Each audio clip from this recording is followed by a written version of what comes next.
Good afternoon, everyone, and welcome back to Del Mar as we kick off week number 3 here at the Summer Meet 2025 style. I'm Kurt Hoover. Be with you throughout the afternoon and the meet here as we look forward to a really good Thursday card of racing. 8 races on today's program. The usual suspect here on Thursday, that's my friend Ryan Anderson. And Ryan, let's face it, sometimes in the past, Thursday cards be a little thin. You kind of have to dig and dive to make some money. Not today. This has got some meat to it, full fields, really a challenging card. Yeah, I'm really excited to get into this card. The entire pick six is full of oversubscribed fields, so full fields to go to, and I wouldn't be surprised if this carries into tomorrow. Not at all. Being a pick six player, I always handicap the pick six, meaning can it carry? The answer to me is a definite yes. Probably chalk out now that I've said that, but let's do our best, Ryan. First race, the only small field on the card, and it's a quality field. Really nice horses, really a small stakes race, the way the conditions are written for these horses. Field of 5 set to go. What'd you think here, Ryan? Yeah, very quality field, even though there's only 5 runners. I went 4-1 here. I think the 4 Boss Sully coming out of that graded stakes effort at Churchill Downs, just losing to Think Big, who is one of the best turf sprinters we have in the country, and now he's actually routing. But Boss Sully, I think, got some time off since then, comes back in here. He should be in razor-sharp form. And then the 1 Virat, I think, is going to be some speed from the inside with Hector Barrios. Rails are out at 24 feet today, so saving ground always important. I'll show you what a tough race it is, Ryan. There's only 5 horses. You picked at 4-1. I'm going to pick at 5-3. So we've got 4 of the 5 horses, and I thought any one of them could win. It's that type of race. Sumter ran giant here last summer, almost a year to the day off a big layoff. That was a really good race, too. That was more of a stakes race with Brand and Paxa Wallop, so he can fire fresh. Mike Smith rides. He got beat by one of the best sprinters in the country in Motorious last time out. I went to Sumter on top. Sorrento Sky likes this course, should get a nice tracking trip. He's fresh for Phil D'Amato. But to me, it's an all race. Even Daniel's Magic, who's the longest shot, has got ability and is a talented horse. So 5-3 for picking purposes. On to race 2 starts the early pick 4. We got maidens, claimers, kind of. I don't think anyone's going to reach in for $150,000, but that's the condition. Yeah, high-level maiden claiming event. I went 2-6 in here. The 6 Mr. AP obviously drew very well to the outside and has a good series of works, but I lean towards the 2 Bella's Bro.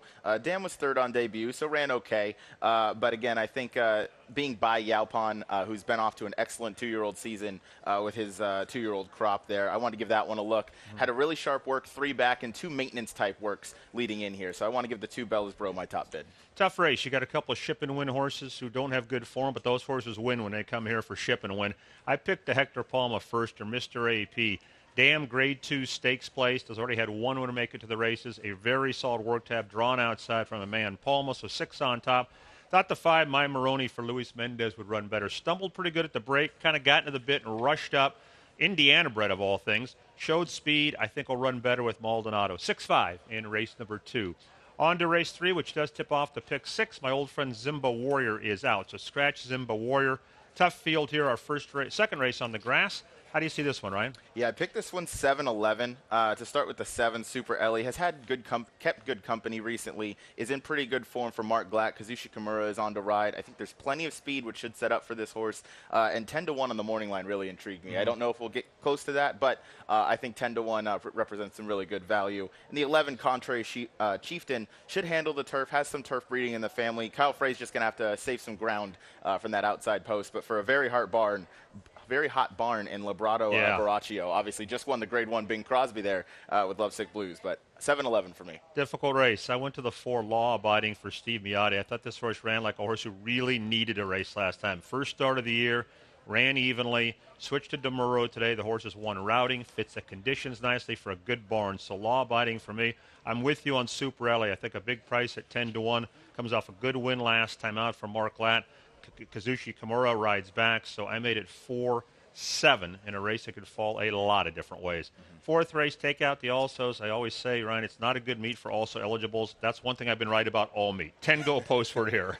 That's right. Yeah, it's rarely a good meet for also eligibles here at Del Mar. I went 3-1 here in the 4th, taking the 2 class droppers that are dropping down from Maiden Special Weight and State Bred Maiden Claiming Company. The number 3 Eastwick is my top pick in here. Huge drop, as I mentioned. Biggest drop in racing, going from Maiden Special Weight to Maiden Claiming. This one goes all the way down to Maiden 20.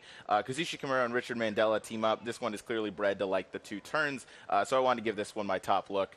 Most likely a single on the early pick 5 for me. Yeah, I thought this race was among the class droppers myself. I picked the 10 Severe Clear for Dean Pedersen.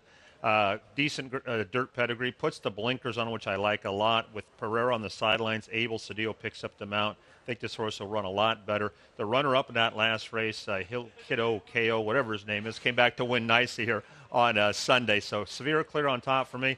I thought Big Whoosh finished well in his last start at San Anita. I thought he finished well. He galloped out nice. Leonard Powell's been playing it aggressive this meet. His horse has been running well. He's been dropping when he needs to, and I think that's the case here. Solid gallop out, finished well, Big Whoosh for second. Outside, inside, 10-1 in race number 4. Fifth race, the AEs are out once again. 11 go a mile on the grass. Another tricky race, I thought, Ryan. Very tricky race, very full field. It should be very competitive. I ended up on the number 8, Quantum Energy. First off the claim for trainer Jeff Mullins, who it's obviously a very strong move for him. I think that was just a fitness race last time out at Los Alamitos.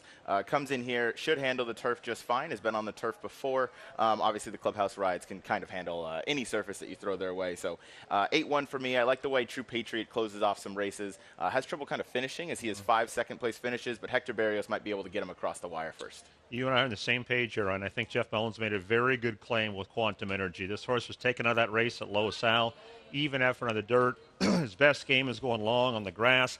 Tyler Bay's been working this horse. He rides for Jeff here. I think this horse will run very, very well today. And since he's Calbred, this I think will turn out to be a very nice claim. Same horse for second for me. The 1, True Patriot. I thought he ran like a horse who desperately needed a race. It looked like to me a perfect setup race to run him long at Del Mar, and that's where he shows up. He cut inside, turning for home. He galloped out well. Barrios doesn't ride a lot for Hess, but he rides this horse back, a big plus for me. So Ryan and I see the 5th the same way, 8-1 in race 5 to kick off the late pick 4. 6th race, couple of program scratches, 8 and 14 are out. What do we do here? Yeah, I went 9-1. Went with the 7-2. Night with Lewis, Antonio Fresu, Jeff Mullins again. First off the claim for Jeff Mullins. We just talked about how strong of an angle that is. Drops in class, cuts the claiming price tag in half after a pretty tough trip last out. Battled between horses, which is always hard to overcome. Drops into a level where he fits, and he has a lot of figures to get back to that I think win here. And the one Lady of Sky, I thought deserved a look. Sofia Benderella is still aboard. Been aboard for all 3 of this one's wins. Comes in winning 2 straight. And improved off the claim last time for the trainer as well. Yeah, a good race. One of my better price plays today. I thought the 4, Recycle Your Heart, would run very well. I like this horse's maiden win back in April. One nice, that was, I think, a much stronger than usual maiden 20. They sent the horse up to Emerald Downs. Didn't run bad. Ran into a real nice horse named Celine G in a stakes race, an allowance race. Just ran evenly. Drops in for 16. 2 works for Andy Mathis. Ricky Gonzalez aboard. I like Recycle Your Heart at a price of 6-1. And the 1 Lady of Sky for Troy Dial, who's hit at a really good percentage from very small sample size. He's made some good claims. And the one thing as a gambler you like about his horses, Ryan, almost everyone has paid a price. They're not 6-5 shots. Part of that, a rider like Sarah Barondell is not going to get any tote action. She's a decent, solid rider. I've watched her a couple times on this horse and others. I like her on this horse and should get a good trip. So I went 4-1, but Recycle Your Heart, one of my better price plays on today's card. 7th race also is gone again. A field of 10 go. First half of the late double. Yeah, this is where my lean in the pick 6s comes in. Race 7, I went 4-10. I'm going to lean heavy on the number 4, Hopeful, for Mark Glatt and Antonio Fresu. I love this one's effort last time out. The ownership, Rancho Temescal and Partners, they obviously aim for Del Mar. I believe this was the ultimate kind of goal as they bring her along really nicely. Drew better. Drew post 4 this time. Drew 10 last time out. Fresu should have no problem sitting a nice pocket trip with this one. Has some tactical speed, and I think there's enough pace with the number 2, Run a Mile in My Shoes, and the number 8, Rugaluk. Both kind of need the lead types. Very good race. I'm like you. I thought Hopeful ran super. Outside post, had to overcome a lot, and won nice. He didn't break real sharp and still won. One like a horse, there's a lot more there, I think. There's already been one next out winner out of that race. The horse to beat, for me, is the 2, Run a Mile in My Shoes. Likes this course. Fresh for Jeff Mullins. I love the work tab. Juan Hernandez gets back on board. And this is not a need-the-lead type. He'll be up close, but I think he can sit if he has to. I respect Rugalok. He likes it here, too. Candy Bar comes off a good win in the Midwest. So there's a lot of horses you can toss in. But for selection purposes, 2-4 for me in race number 7. 8th and final, scratch 1, 4, 13. I thought the 1 had a lick. I was kind of disappointed by that scratch. Ryan, but we make do with what we have. I thought this was a real tough race to close out the card. Yeah, I'm with you. I was 6-1 in here, didn't have any super strong opinions. I'm with you, though. I like the one, that was the old kitchen sink angle with so many changes going on. But the 6, make it a large, I thought deserved a good look for me. Has some good speed, drew well towards the middle of the field here. Fits versus this level, and again, I think you just want to be forward and has a really steady work tab for this level, which I like to see. Yeah, again, I don't have a strong feel here. I just took a shot. I'm guessing on the 9 cross right hands for Peter Miller. Usually I'm not a giant fan of homebreds debuting for a tag, but in this case I can make an exception because this mare's been really good. This horse is a half to Baby Kristen, who's a 10-time winner, $250,000 earner. And also, this horse's half-brother runs earlier today. Druidic is a half, who's made $129,000. Peter Miller with a work over the surface. I love that. He's hunkered down at San Luis Rey, but he's got a gate work over the surface. David Cohen rides, and the price is right. So I'm just guessing on the 9 cross right hands. Pio Nino of the horse who's run, I think, is the horse to beat. Good try in the debut, kind of a flat effort second time out, fresh, and gets Juan Hernandez. So 9-7 for me. Ryan, a good card. It's an excellent gambling card. To me, it's the type of card, the way I bet, I could hit some home runs or I could get buried today because I got some opinions, and you got these big fields, which means tries, exactas, everything else is going to pay well today. That's right. It's a very wonderful betting card, especially during this late pick 6. Yeah, we're either going to be right or we're going to get buried today. Let's hope one of us is buying tonight. Ryan, thanks for your time. We'll see you tomorrow. Sounds good. Good luck. Ryan Anderson's been my guest here. Thanks to all of you for watching. 45 minutes till the opener. I'll join you in about 25 minutes for a look into the paddock for race 1.